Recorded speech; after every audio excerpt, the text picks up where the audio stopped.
যেহেতু তোমরা এখন পড়ালেখার মধ্যে আছো, আমি একটা ইম্পর্টেন্ট টিপস দিই। পড়ালেখাতে আমরা বলি যে মানে ট্রাই হার্ডার, তাই না? এই শব্দটা আমরা ইউজ করি, ট্রাই হার্ডার। আমি হার্ডার শব্দটা ইউজ না করে এখানে আমি শব্দটা ইউজ করতে চাই স্মার্টার। ট্রাই স্মার্টার, স্মার্ট ওয়েতে ট্রাই করো। যেমন আমি একটা এক্সাম্পল বলি, ধরো দুইজন রিক্সাওয়ালা, একজন রিক্সাওয়ালা অনেক, রিক্সা যখন থেমে থাকে সেখান থেকে রিক্সা চালু করতে কিন্তু অনেক কষ্ট হয়, তাই না? অনেক কষ্ট করে পেডেল টেডেল দিয়ে দিয়ে রিক্সাটাকে সে চালু করলো। চালু করার পর কিছুক্ষণের মধ্যে সে খুব মানে খুশি হয়ে গেল যে আরে রিক্সা তো চালু হয়ে গেছে, আমার আর কষ্ট করার দরকার কি, তো আমার আর কষ্ট করার দরকার নাই, এটা মনে করে সে পেডাল দেওয়া বন্ধ করে দিল। তো পেডাল দেওয়া যদি বন্ধ করে দেয় কিছুক্ষণ পর কি হবে? রিক্সাটা থেমে যাবে। রিক্সাটা থেমে যাওয়ার পর তার টনক নড়লো, হ্যাঁ হ্যাঁ রিক্সা তো থেমে গেছে, তাহলে কি করা যায়? এবার সে কি করলো, আবার কষ্ট করে প্রথমবারের মতো প্যাডেল দিয়ে রিক্সাটাকে চালু করলো। আর নেড়ারা যেহেতু বারবার বেল তোলা যায়, এবারও সে একই ভুল, আবারও সে খুশি হয়ে গেল, আরে রিক্সা তো এমনি চলে, প্যাডেল না দিলেও চলে, প্যাডেল দেওয়া বন্ধ করে দিল। কিছুক্ষণ পর রিক্সা গিয়ে আবার থেমে গেল। এইভাবে কিছুক্ষণ পর পর সে প্যাডেল দিয়ে রিক্সা চালু করে, রিক্সা আবার থেমে যায়, আবার চালু করে, আবার থেমে যায়।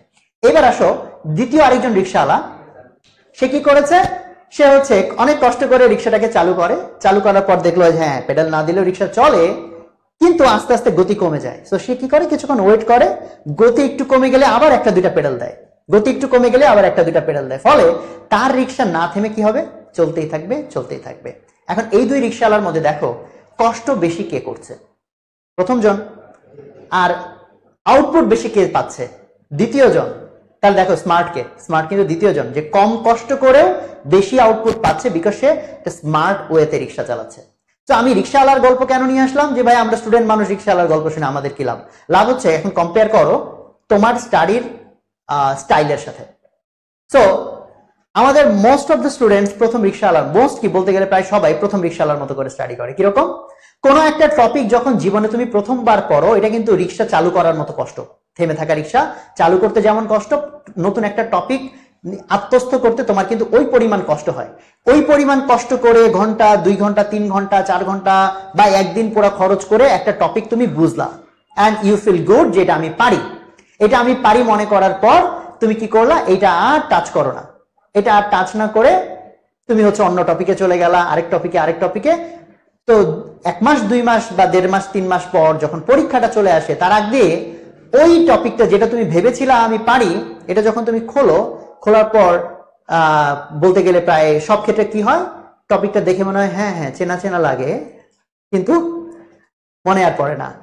কি পড়েছিলা, কি বুঝেছিলা, দেখা যায় আর মনে হয় না, মনে থাকে না। ফলে কি করতে হয়, শুরুতে যে পরিমাণ এফোর্ট তুমি দিছিলা, সেকেন্ড বার প্রায় ইকুয়াল পরিমাণ এফোর্ট দিয়ে তোমাকে আবার জিনিসটা শিখতে হয়, ওই প্রথম রিক্সাওয়ালার মতো। তো এভরি টাইম তুমি কষ্ট করে একটা টপিক শিখছো, কিছুদিন এটাকে আর টাচ না করে এটা ভুলে যাচ্ছ, আবার কষ্ট করে টপিকটা শিখছো।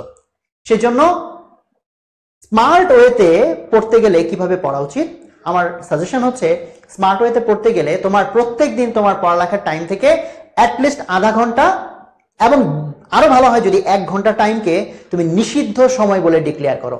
ফরবিডেন টাইম, নিষিদ্ধ সময়। নিষিদ্ধ সময় মানে কি? নিষিদ্ধ সময় মানে হচ্ছে এমন একটা সময় যে সময়ে নতুন কোনো টপিক পড়া নিষিদ্ধ, যে সময়টাতে শুধুই তুমি রিসেন্টলি পড়া টপিক যেটা তুমি এখনো ভুলে যাও নাই সেটা পড়বা। আমি আবারও বলছি, যেমন ধরো আজকে অনেক কষ্ট করে তুমি একটা টপিক পড়লা, এখন এটা কিন্তু তোমার 2 দিন 3 দিন 4 দিন মনে থাকবে, তারপরে গিয়ে আস্তে আস্তে ভুলতে শুরু করবা। তো আজকে যেটা তুমি পড়েছো, এটা কালকে বা পরশু যেদিন একটু মনে করে ভুলে ভুলে যাচ্ছ, সেই দিন তুমি আবার যদি রিভাইজ করো, প্রথম দিন পড়তে যদি 4 ঘন্টা লাগে, দ্বিতীয় দিন বা তৃতীয় দিন যখন রিভাইজ করবো তখন কতক্ষণ লাগবে? হার্ডলি আধা ঘন্টা। চিন্তা করো, হার্ডলি আধা ঘন্টা লাগবে তোমার। তো আধা ঘন্টার মধ্যে তুমি ওই যে 4 ঘন্টায় যে গতি তৈরি করেছিলে সেই গতি আবার তৈরি করতে পারবা।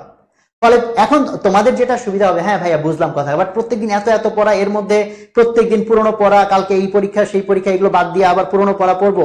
অ্যান্সার হচ্ছে ইয়াস। এই প্রলোভনটা থেকে বের হয়ে আসতে হবে। প্রত্যেকদিন অ্যাটলিস্ট তুমি আধা ঘন্টা সময় রাখো, যে সময়ে রিসেন্টলি যে সব টপিক তুমি পড়েছো এবং এখনো ভুলে যাও নাই, জাস্ট সেটাকে রিভাইজ করো।